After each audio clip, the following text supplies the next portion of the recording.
Hey everyone, Michelle Seidling here with another episode of Food Experience Unplugged. Today we'll explore how to connect our nourishment, food sources, and nature to bring agency through body wisdom and heal ourselves. Here to help us do that is Esther Cohen, a master nutrition therapist and intuitive healing guide. This podcast is available on multiple platforms, including YouTube, Apple Podcasts, Spotify, and others. Please be sure to subscribe on your favorite podcast platform to be informed as new episodes become available. If you enjoyed today's episode or any of our episodes, please rate and review the podcast on your favorite platform. Also, be sure to check out our website at foodexperienceunplugged.com for some resources as you begin your health journey.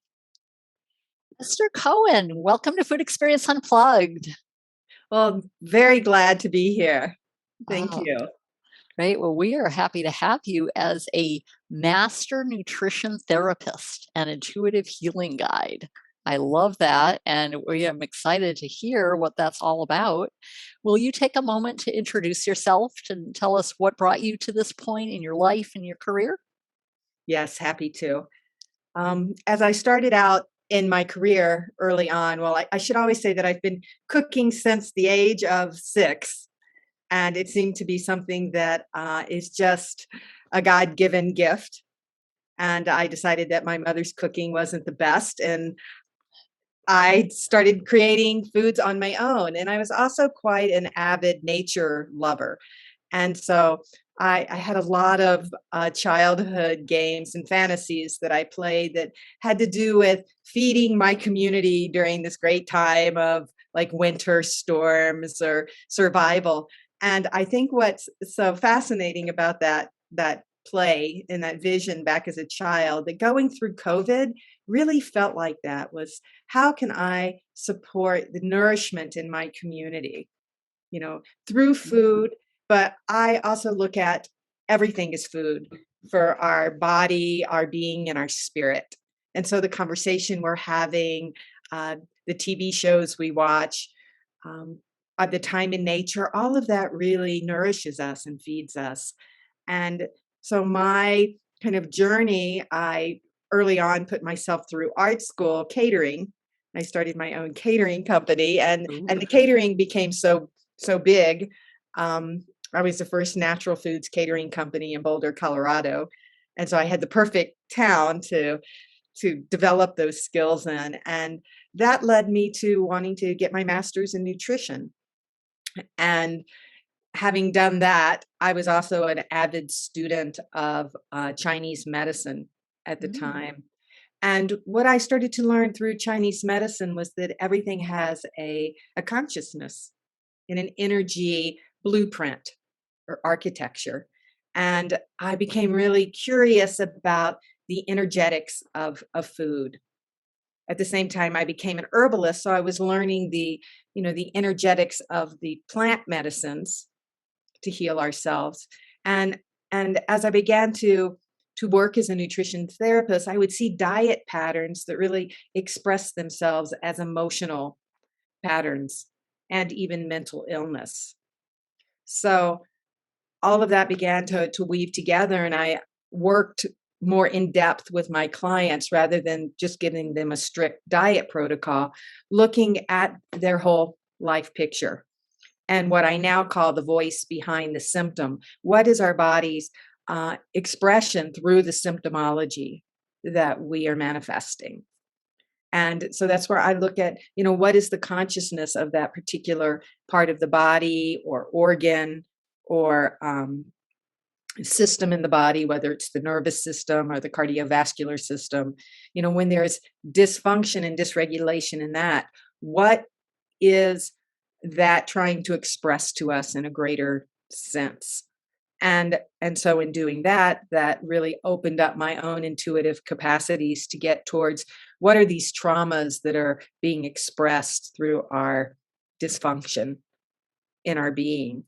And did many different learnings throughout my lifetime in being able to shift these physiological patterns, whether it's ancestral trauma or childhood trauma, through energetic work and understanding kind of that body talk, the voice behind the system, and then complementing that to integrate my science of nutrition. And so it's been a really exciting journey into deeply healing our bodies. That is amazing. Wow. That's I love how you just kind of you started out at 6 and really fostered your love of food and nutrition and cooking, and just it blossomed from there with your catering and your studies. I love how you took the ball and ran with it, so to speak.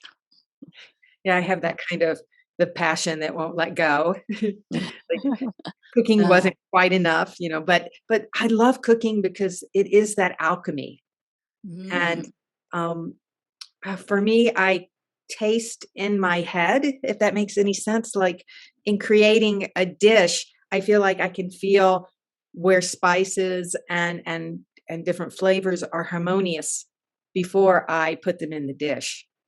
mm, And okay. I know that sounds a little odd, but it's a kind of magic. I don't think I've ever been able to follow a recipe, in my life. I look at one and it's like, oh, that's a great starting place. But I kind of like I would create a piece of artwork. It's this really kind of heightened use of what I call the subtle senses. So it's Okay. not direct taste, but it's more. mm, I get a taste for what the composition is Mm. about. So are you tasting the ingredients and then deciding what to put into the recipe?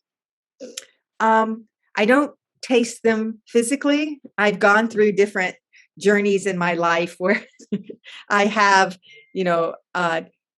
been on like a rice diet and then included spices and different herbs one at a time so I could actually feel their effect, that I had an isolation of what basil felt like or thyme felt like, because they're truly, I think they're extremely magical and components, and they have an effect on our mood and our physiology. Basil is very peppy; it lifts you up. And I would make a salad I called a summer salad, and it would have fresh basil and fresh dill. And I would have that salad on an evening where I was planning to go out dancing or, being social, because dill is very silly.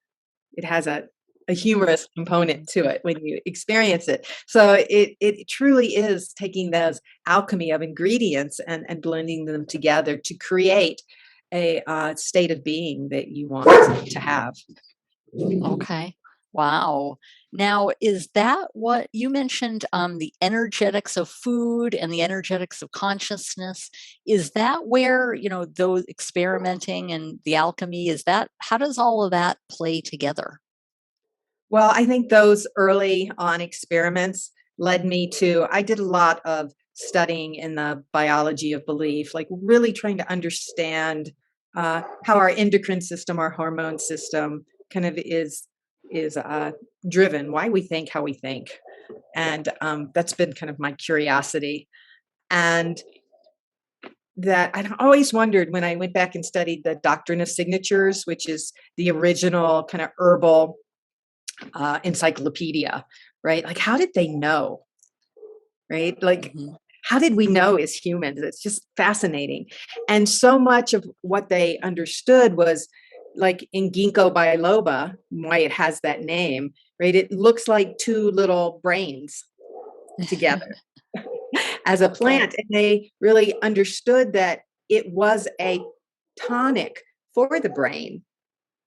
And the same with Mm, walnuts, right? So everything, as I started to study energy medicine, everything has a vibrational signature. Like it vibrates at a particular frequency.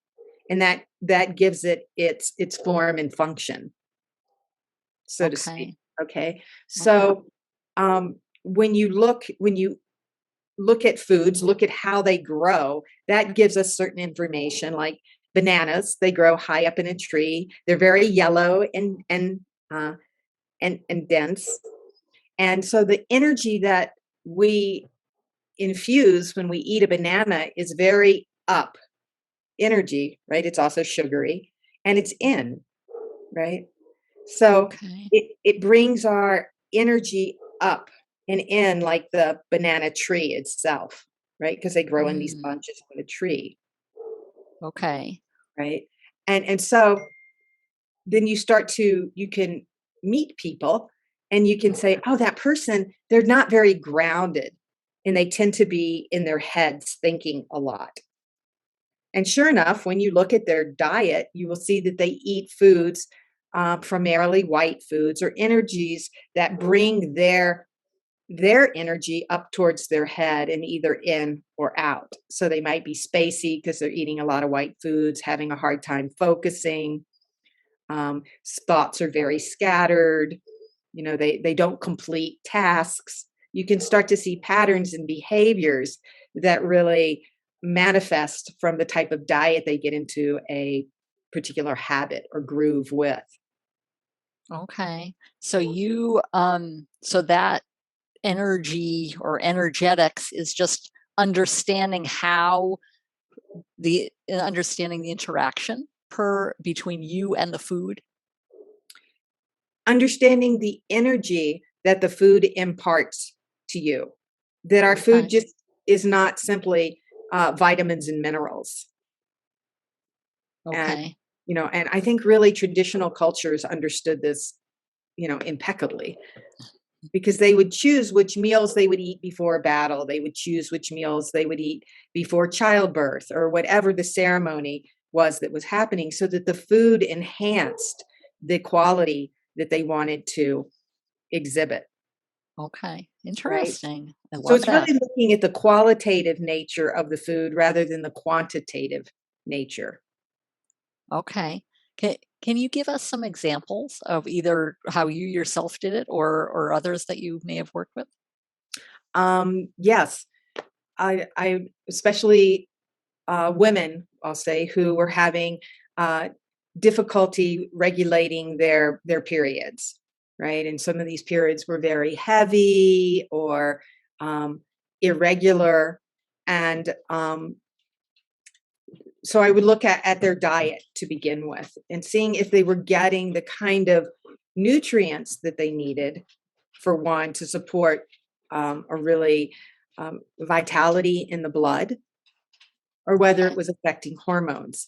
And so I would say one of the uh, elements that I would find across boards with certain women as they weren't eating quality iron, Okay. they'd given up red meat, we'll say. So if you look at the animal, if you look at a cow who's grazing, I live in Colorado, so we have some beautiful pastures that, they're eating in the background of the mountains. So the animal is actually infusing that energy.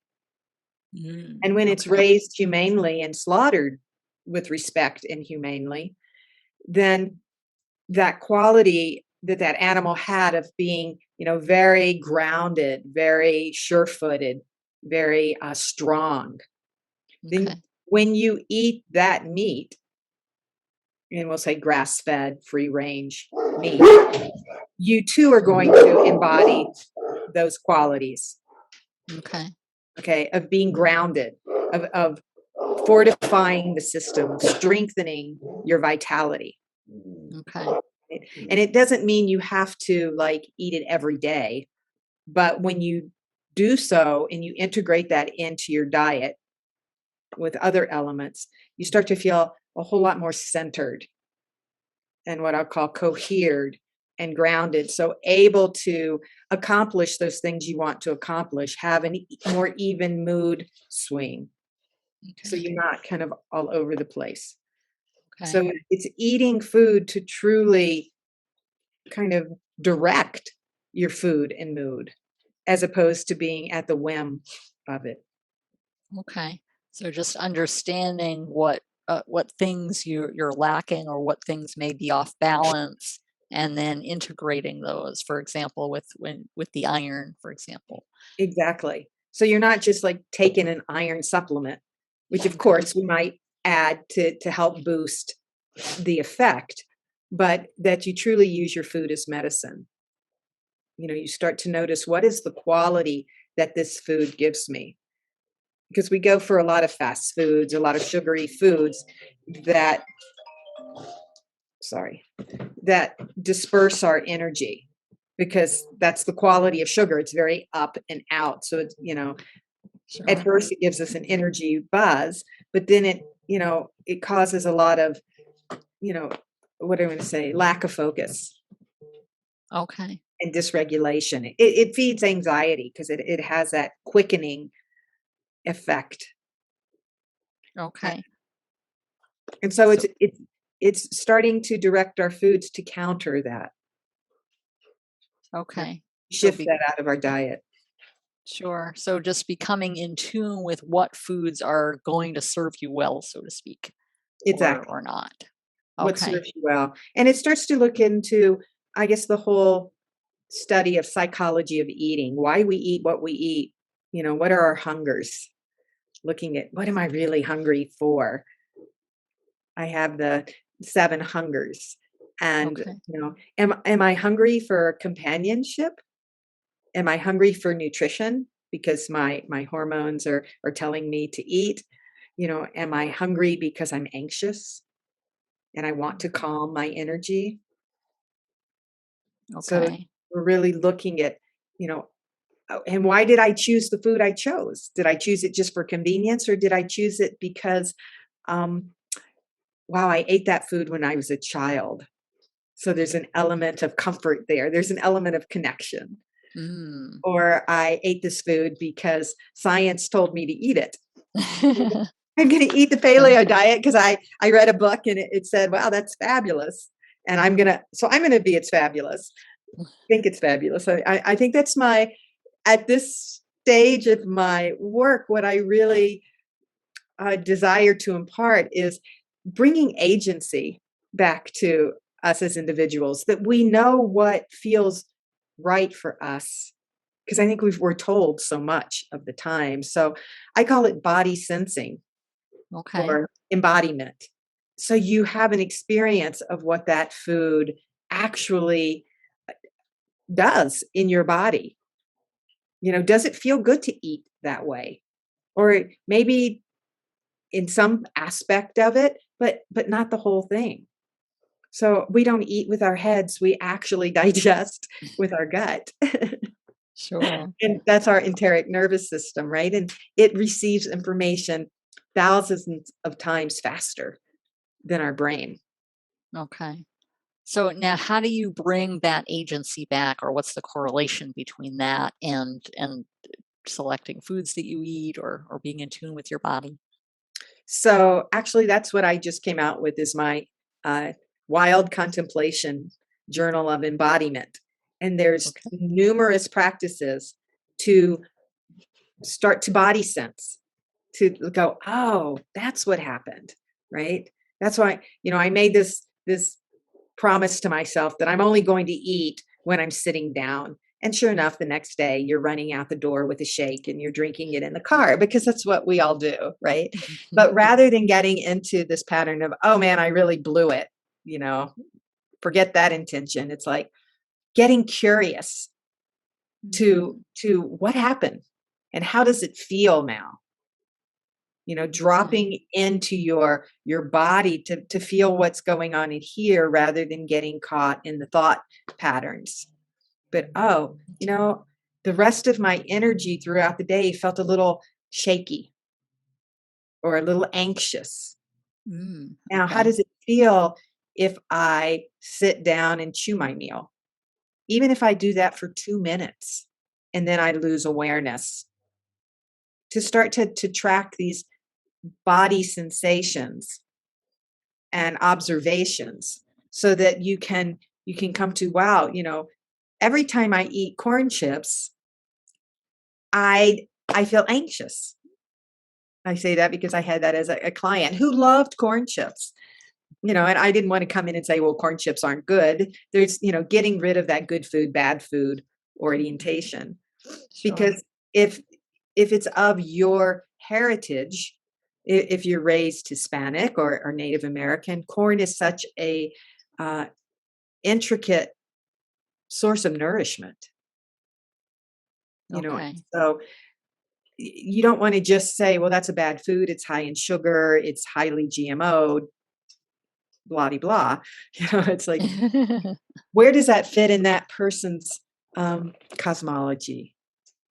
And, Sure. maybe they're going for crunch because crunch is the sense of biting into things and participating, right? So, Sure. yeah, we want to look at all the aspects, whether it's the texture, the flavor, the color, how it's grown, getting into what is the nature of that food. So what is the quality that you're looking to feed yourself with? Because Okay. we get so confused between quantity and quality that often we're looking to eat and go. Sure. Yeah. Absolutely. A lot of people just not necessarily thinking about the food. Now, how does that start? Is it kind of a trial and error thing, or how exactly do you start with that whole body sensing process, and how do you become more in tune with your body like that? I think it is, that's why I created a journal. So you start to see, well, how did I feel when I woke up this morning? I Okay. felt, I felt a little sluggish, a little heavy. That's curious. So note that, because if you're keeping a log, you're going to notice what you had for dinner the night before and what time you ate it, right? Because that's going to Okay. affect your whole well being. Sure. So you start to track. And so then you go through your morning and then you notice, how do I feel before I have breakfast? Okay. Oh, Okay. I'm feeling calm and focused, feeling pretty clear. And and then what did I have for breakfast? I had eggs and sautéed greens, right? And then you Okay. noticed what you have, how you felt after breakfast. Well, I did feel satisfied, but I started to feel a little tired about an hour after breakfast. Hmm, Okay. right? That's curious. So it's just noting it and not giving, not reading into it any further. And Okay. then, so you do that throughout the day. So you can start to see patterns, right? Maybe I want to eat eggs when I do something physical so I get my energy moving. But if I eat eggs and I look at a computer screen in the morning, I start to feel tired Mm, okay. because you start to have your body give you the information. Okay. So that journal kind of you understand the picture of what's going on. Now you, if I understood you correctly, you just put things down initially and then you go back and you kind of analyze a little bit as far as the whys and the hows and so Yeah, forth. you start to see a pattern. Oh, I always lose energy at 3 o'clock in the afternoon, and I always go for chocolate. So Sure. maybe the meal that you're having at lunchtime uh, wasn't sustaining you, or maybe you need Okay. some kind of snack around 2:30 that will pick you up. You Okay. start to experiment with different foods to see their effect on you. So Okay. I like to say, so that you're choosing the food rather than the food choosing you. Yeah. Yes. That's where that agency comes in, I think, perhaps. Right. And you're choosing it not because somebody else told it to you. Maybe that was a good suggestion and you're going to experiment with it. But I have so many people come in who go, "Oh, I just can't do this." I'm a runner, and taking all the carbohydrates out of my diet, I crash. Mm, Well, that makes a lot of sense. okay. I used to be a sports nutritionist, and I also worked in eating disorders, so I got a lot of background information, through my clients of kind of what would work and what doesn't work. Sure. Okay. So is it, how long do you document that for a certain length of time before you really start implementing, different strategies? Yeah, I like people to go 3 weeks to a month, Okay. and I also, have these, seasonal cleanses that I do. So, eh, basically, they're just whole foods, but they're really, oriented to the time of year, to the Okay. organs in Chinese medicine. The time of year is related to an organ, what we call an organ energy group. Okay. So summer that we're in right now has to do with the element of fire, and that has to do with the heart system, Okay. what's called the triple heater in Chinese medicine. So our regulation of metabolism and energy and heat within the body, Okay. and then um, the small intestine is also a fire uh, organ, which has to do with discrimination, because the small intestine is always deciding this is going to go through the system and go into the blood to nourish the body, and this isn't, right? It's always going. It's kind of a black and white organ where it's like this is good, not good. This is going to go into nourishment. This is not, right? And Okay. it sends it down to the large intestine to be eliminated, right? So these cleanses are designed to support blood, to decrease inflammation. This would be the summer refresh cleanse, Okay. to improve heart function, because Okay. then the foods are in relationship to the season and to the organs within the body that are kind of at their zenith at that time of year. Okay. So you understand, you keep your journal, you understand what's going on, and then you're making changes based on what I guess what symptoms you had before, what the issue was, and then Right. make those adjustments. Mhm. Okay. So usually during the cleanses, and they're anywhere from 3 weeks to from 10 days to 3 weeks, depending on the season. Um, then you start to look, well, I eliminated, we'll say dairy. And then when you integrate it back in after the cleanse, then if you integrate it all by itself, you have the opportunity to go, oh, wow, this is the effect that dairy has on my system. Sure. Because some So people will say, oh, well, dairy makes me congested. But that's because they read that as mhm, opposed to an experience. okay. But then you get to have that experience to go, whoa, if I eat a lot of dairy, I start to feel sluggish. I start to feel tired. I start to feel congested, whatever it might be. Or you Mhm, know what? Dairy is really fine for me. okay. So is there typically a cleanse? Just do most of your clients do a cleanse before, reintegrating different foods or I guess, implementing the energetics part of the food? Um, I like to do a cleanse because it gives you a clear starting point. Okay, And sure. they're really food-based, gentle cleanses. And they're also lifestyle changes, right? Because you start to eat. I find so many of my clients go, but I don't want to end the cleanse. And you don't really have to end the cleanse, right? Maybe you're not going to take the supplements that are, Mhm. supporting, whether it's liver detoxification or colon cleansing, that sort of thing. But the lifestyle or the pattern of eating, they're starting to eat basically whole, real foods, and they feel good. They're sleeping better. Their attention span is stronger. They feel good. Yes, and who doesn't wanna feel good? Exactly, like, you start I think it's always enlightening.